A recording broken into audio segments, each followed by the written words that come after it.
IT বাইরের পক্ষ থেকে আপনাদের সবাইকে স্বাগত জানাচ্ছি মেনু তৈরির আজকের পর্বে। গত পর্বে আমরা এই মেনুটা তৈরি করা শিখেছি এবং এটা ছিল আমাদের খুবই বেসিক মাত্রার একটি মেনু, এবং আজকের পর্বে আমরা এটার আরও কিছু বিষয় জানার চেষ্টা করব। গত পর্বে আমরা বলেছিলাম এটা ডিসপ্লে ইনলাইন ব্যবহার করে আমরা মেনু তৈরি করেছি, এবং ইনলাইন ব্যবহার করার ফলে আমাদের প্রত্যেকটা এলআইয়ের মাঝখানে বাই ডিফল্ট কিছু পরিমাণ গ্যাপ চলে এসেছে। তো আমরা আজকে এই ডিসপ্লে ইনলাইনের পরিবর্তে আমরা ব্যবহার করে শিখব। সো আমরা যদি এখানে ডিসপ্লে ইনলাইনের পরিবর্তে ফ্লোট লেফট ইউজ করি, যেটা অ্যাকচুয়ালি প্র্যাকটিক্যাল লাইফে অধিকাংশ ক্ষেত্রেই ফ্লোট লেফট দিয়ে মেনু তৈরি করা হয়ে থাকে। এবার যদি আমরা রিফ্রেশ করি, দেখব আমাদের এই মধ্যকার গ্যাপগুলো চলে গেছে, বাট যদি আমরা হোভার করি দেখব প্রত্যেকটা মেনু আইটেমের শেষে একটা করে ডট সাইন চলে আসতেছে। সো এটা কিসের ডট, তাই না? এটা হচ্ছে ওই ডট, ওই যে আমরা এর আগের পর্বে দেখেছি যে যখনই আমরা আনঅর্ডার্ড লিস্ট তৈরি করতাম, আনঅর্ডার্ড লিস্টের 1 2 3 4 আসার পরিবর্তে প্রত্যেকটা এলিমেন্টের বাম পাশে একটা করে ডট চলে আসতো। তো এইটা হচ্ছে সেই লিস্ট স্টাইল টাইপের ডট। তো এটা আমরা দূর করে দিব।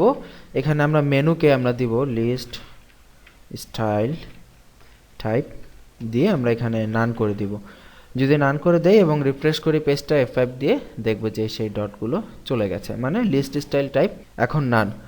এখানে একটা জিনিস খেয়াল করুন, এখানে কিন্তু মেনুটার ওপরেও কিন্তু কিছু হালকা একটু স্পেসিং আছে। তো এই স্পেসটা হচ্ছে মার্জিনের জন্য। এখানে আমরা যদি আপনাদেরকে দেখিয়ে দিই, মার্জিন 0 দেই, তাহলে দেখবেন মেনুটা একদম ওপর থেকে লেগে আছে। সো এটা দেখতে খারাপ লাগে অনেকটা, এই জন্য আমরা ইচ্ছাকৃতভাবেই এখানে মার্জিন 0টা কেটে দিচ্ছি। রিফ্রেশ করি, এটা একটা ছোট্ট একটা এডিট। যাই হোক, আমরা এখন মেনুর এই অংশটা আমরা সাকসেসফুল করতে পেরেছি, এবং প্রত্যেকটা মেনু দেখুন একটার সাথে একটা কিন্তু গা ঘেঁষে লেগে আছে। এখন আমরা চাইলে এটাকে বর্ডার রাইট দিতে পারি, তাই না? অনেক সময় দেখি যে আমরা বিভিন্ন মেনুতে বর্ডার রাইট থাকে, একটা এলিমেন্ট থেকে আরেকটা এলিমেন্টে হালকা একটু বর্ডার রাইট দেওয়া থাকে। তো এই বর্ডার রাইট আমরা কিভাবে দিব সেটা, তো বর্ডার রাইট কাকে দিতে হয়? মূলত বর্ডার রাইট দিতে হয় এলআইকে, তাই না? কারণ এটা হচ্ছে প্রতিটা এলিমেন্ট। এখানে আপনি একটু ভালো করে খেয়াল করতে হবে, এখানে এলআই এর অংশ কতটুকু, এ এর অংশ কতটুকু, সেটা আপনাকে মাথায় রাখতে হবে। এলআই হচ্ছে প্রত্যেকটা এলিমেন্টে, যে হোম, এইচটিএমএল, এগুলো সব হচ্ছে এক একটা এলিমেন্ট, এবং হোম লেখা যেটা আছে সেটা হচ্ছে এক একটা এ। এই এলআই যেটা আছে এটাকে যদি আমরা বর্ডার রাইট দেই, আমরা 1 পিক্সেল সলিড, আমরা কি কালারের বর্ডার দিতে পারি? এনিথিং, আমরা #DDD কালারের একটা বর্ডার দেই। আমরা যদি রিফ্রেশ করি পেজটা, দেখবো হালকা একটু এখানে বোঝা যাচ্ছে না, আমি রেড কালারের বর্ডার দিয়ে আপনারা সহজে বুঝতে পারবেন। রিফ্রেশ করি, দেখবো প্রত্যেকটা এলিমেন্টের ডান পাশে একটা করে বর্ডার চলে এসেছে এখানে। কিন্তু এখানে খেয়াল করুন যে বর্ডারটা কিন্তু ফুল এরিয়া জুড়ে আসে নাই, বর্ডারটা এসেছে কিন্তু বর্ডারের উপরে নিচে সাদা গ্যাপ দেখা যাচ্ছে।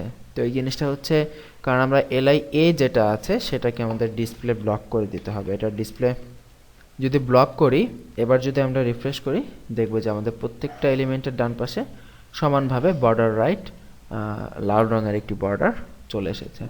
সো এভাবে আমরা প্রত্যেকটা মেনুর বর্ডার আইটেম দিতে পারি। আমরা যদি বর্ডার বটম দিতে চাই, মানে প্রত্যেকটা এলআই আইটেমের বর্ডার বটম হবে, তাহলে আমরা কি করতে পারি? সো এখানে আমাদের একই পদ্ধতিতে বর্ডার বটম ইউজ করতে হবে, 1 পিক্সেল সলিড। আমরা যদি অরেঞ্জ কালারের বর্ডার বটম দেই এবং সেভ করে রিফ্রেশ করি, দেখবো অরেঞ্জ কালারের বর্ডার বটম প্রত্যেকটা এলিমেন্টে চলে এসেছে। আমরা এখানে 2 পিক্সেল বর্ডার দেই, বলে একটু মোটা হবে, দেখা যাবে এই যে প্রত্যেকটা এলিমেন্টের নিচে 2 পিক্সেল করে বর্ডার বটম এখানে আমরা দেখতে পাচ্ছি। এই হচ্ছে আমাদের একটা বেসিক মেনু। আমরা এতক্ষণ যেটা দেখলাম এটা একটা পারফেক্ট মানে মেনু তৈরি হয়েছে, যে আমরা একটি মানে ভালো লেভেলের মেনু তৈরি করতে পেরেছি। এখানে আরেকটা জিনিস আপনাকে খেয়াল করতে হবে, যে বর্ডার রাইট যখন দিয়েছি, আমরা যদি জুম করি আপনাদের দেখানোর সুবিধার্থে, দেখবো শেষ যে এলিমেন্টটা সেটার কিন্তু বর্ডার রাইট চলে এসেছে। আমরা তো এটা চাই না, আমরা চাই শুধুমাত্র এই ভেতরের এলিমেন্টগুলোতে বর্ডার থাকবে, বাইরেরটাতে তো আমরা চাই না।